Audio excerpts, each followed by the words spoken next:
Pozdravujem všetkých divákov našeho seriálu Maklér mesiaca. V mesiaci august sa stal maklérom opäť Peťo Ganovský.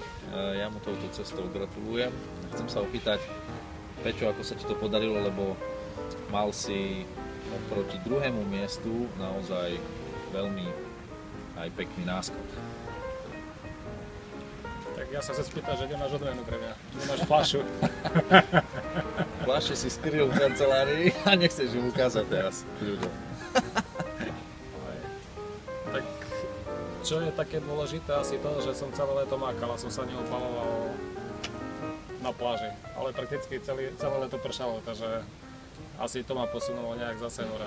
Nie si opalený? To je modrina. Ale nie. Podarilo sa mi predať viacero nehnuteľností, takže urobil som nejaký obrad, ktorý hraničil s tými výkonmi, ktoré sú asi pre mňa zatiaľ nejaké na maximálnych úrovniach. Za čo zase sa môžem poďakovať len mojim klientom úžasným,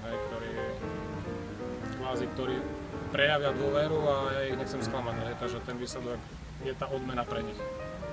Asi sa nedá nič iné na to povedať. Peťo, super. Ja verím, že sa to podarí opäť s takým istým obratom aj ďalej a samozrejme veľa úspechov do ďalších mesiacov. A ja sa teším na team building, takže týždeň nepracujem. Ďakujem.